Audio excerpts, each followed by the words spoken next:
social classes, and education. Although you may already know the term, let's make a quick reminder. What are social classes? Social class is a group of people within a society who possess the same socioeconomic status or similar economic circumstances. The main characteristics of social classes are: their members have relatively the same status, it is movable, their members tend to behave alike, it is hierarchical, and it is measured by a combination of variables. Do economy and social classes really affect academic achievement? Even though attending school, the students with less economic resources are not able to completely satisfy their right to education. Their educational achievement is deficient in terms of learning, and this fact affects the capacity to aspire to a better future. Although nowadays more children go to school, attendance does not guarantee learning. It is the poor who generally shows the lowest achievements. This highlights the huge impact of the socio-economic context on education. It has been proved that socio-cultural and economic antecedents have an important influence on learning achievement. One of the main challenges education faces nowadays is guaranteeing the right to quality education to the poor. In conclusion, low income is a risk factor for school failure. What about social classes and the access to education? One of the main differences in which we can observe the impact of social classes in education is the access to post-secondary education. Factors such as the cultural and social capital possessed by students and their families, as well as the specific life circumstances and challenges, create a complex web of realities at both macro and micro levels.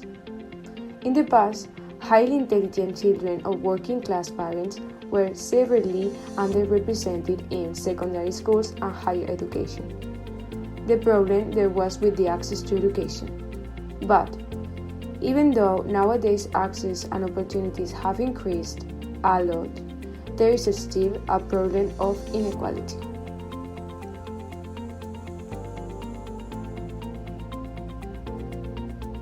Nowadays, there are students who stop studying when they enter university. Their economic situation doesn't allow them to pay even public universities. On the other hand, there are people who are able to pay private ones.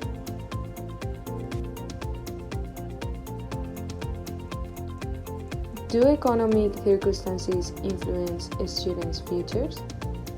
According to research, young students with less economic resources have modest or low aspirations regarding their futures.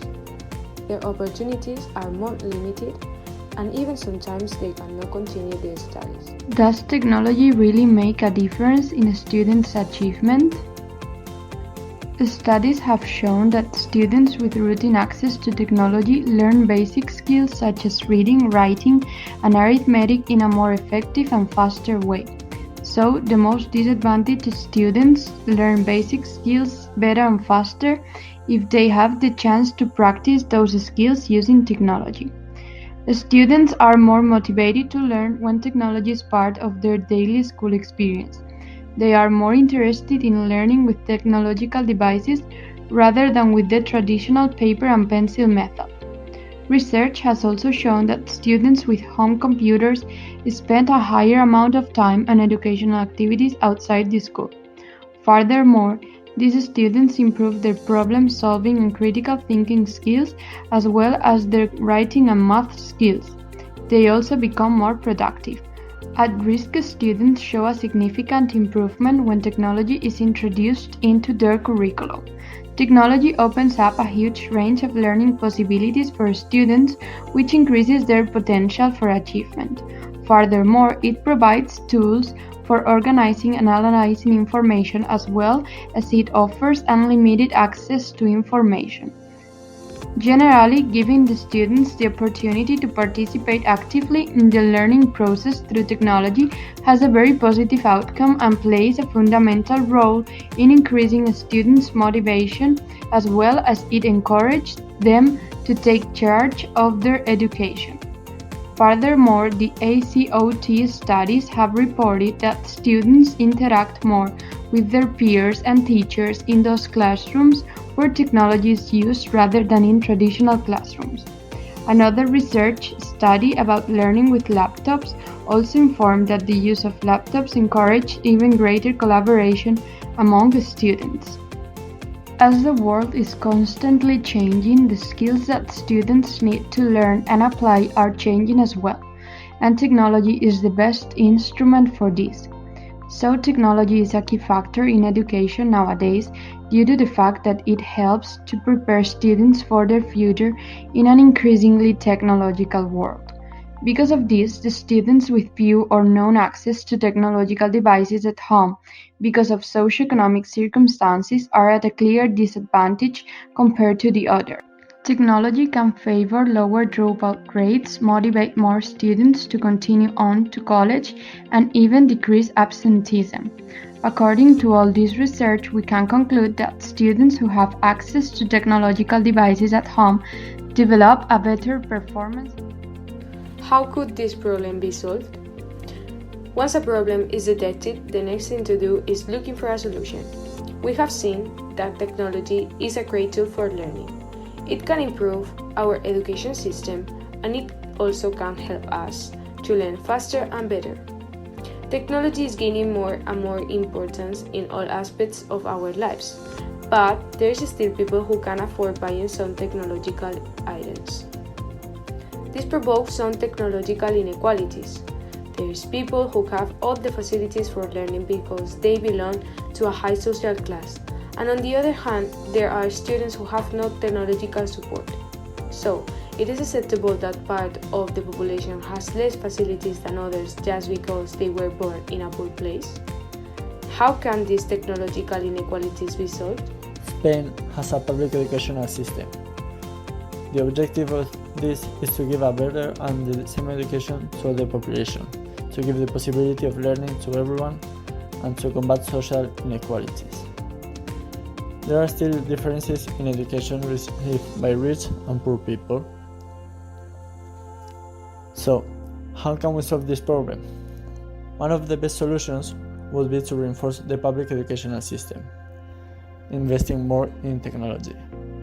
And people without technology at home, shouldn't they have extra help? So, how can we help them? One of the best solutions would be to give economic support to people who really need it. Like this, students will have more access to technology, a faster access to the information, a higher comfort to study. They will be more motivated, they wouldn't think they have so much obstacles, and they will have more time to enjoy their lives. The state will have to invest a big amount of money, but in the future it will have important advantages. It will develop technology, students will have better results, they will be more prepared for work, there will be a change in the base of the state's economy. As you can see, there are solutions for technological inequalities, and they will produce benefits for the population and for the state.